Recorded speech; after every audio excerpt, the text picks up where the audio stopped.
Goddag og velkommen alle sammen. Vi vil i dag vise sinus, cosinus og tangens i enhedscirklen. Det vil vi gøre ved at både illustrere og forklare de forskellige begreber.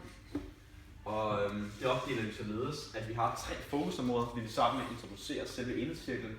Så vil vi gå i dybden med de 3 forskellige sinus, cosinus og tangens og slutte af med en samlet konklusion i form af en tabel. Ja. Og det første det er altså enhedscirklen, og enhedscirklen den har en radius på 1. Og derudover så er den opdelt i 4 kvadranter. Første kvadrant det er fra 0 til 90 grader, anden kvadrant er fra 90 til 180, tredje kvadrant er fra 180 til 270, og fjerde kvadrant er fra 270 til 360. Og de her kvadranter den bruger du så som værktøj, når du skal beregne sinus, cosinus eller tangents.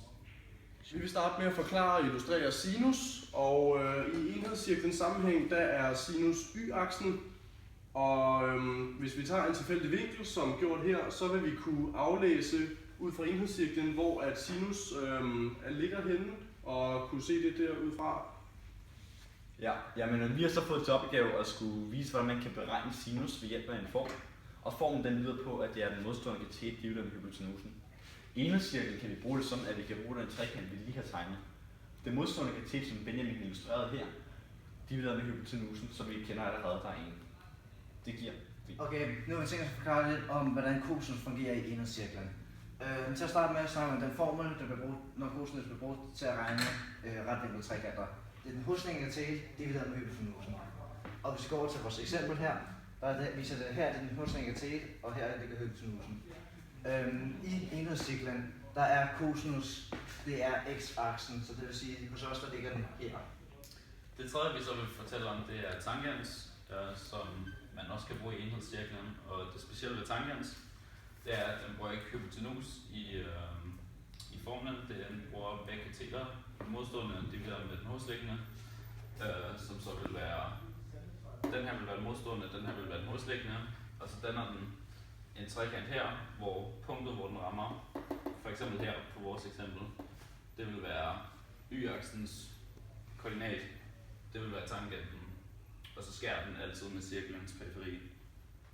Ja, så en anden ting, vi gerne lige vil fortælle om, er, hvordan sinus og cosinus opfører sig, når vinklerne bliver over 90 grader, men stadigvæk under 270 grader, altså når de er i de her 2 kvadranter.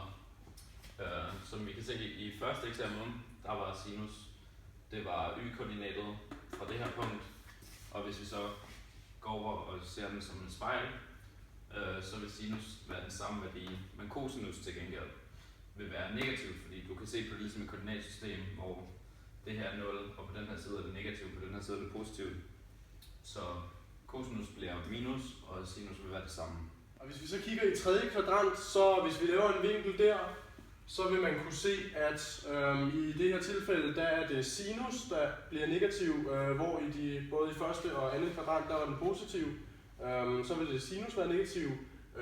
Men det vil cosinus også, da igen hvis vi sammenligner med et koordinatsystem, så henne på venstre side, der vil cosinus være negativ, altså x-aksen, og hvis vi så kigger med sinus, så vil vi kunne se, at y-aksen i det her tilfælde er negativt, og hvis vi så lige hurtigt tager fjerde kvadrant også, så vil vi bare lige hurtigt kunne sige, at sinus vil forblive negativ, og cosinus den vil så blive positiv i det her tilfælde. Vi vil lige til sidst slutte af med en samlet konklusion, og hvis vi starter med at kigge på sinus, så kan vi se, at når den er 0 grader, så vil værdien være 0, så den vil ligge som centrumpunkt. Hvis vi tager 45 grader, så vil vi kunne se, at det er cirka der, så vil vi kunne se, at værdien er 0,707, og mange vil nok tænke, at den er en halv, men da det ikke er selve da det ikke er halvdelen af det her, så giver det jo ikke det. Når vi så kigger på, at hvis den er 90 grader, så kan vi se, at den er 1. Det er jo y-aksen, vi går efter, og den ligger heroppe, så den bliver afmålt her. Og så også i cosinus. Ved cosinus, der, når den er 0 grader, så vil cosinus så ligge på 1, fordi det er en direkte vandret linje. Og så hvis vi så hopper op til 45 grader, som vil være omkring her, så vil den også være 0,707. Fordi så forklarer man sinus, så vil den ligge i 45 grader, og så vil den være identiske. Og så bare når den er i 90 grader, så vil det være 0 grader. Så vil cosinus præcis være 0.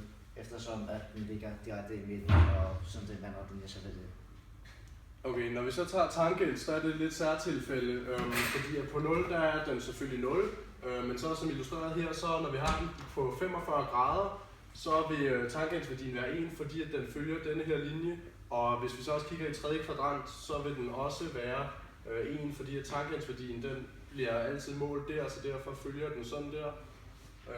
Og så med 90 grader, der vil tangens være uendelig, fordi at værdien jo bare vil fortsætte både op og ned, så den vil både være positivt uendelig med 90 grader, og så ved 270, der vil den være minus, der vil det være negativt uendelig.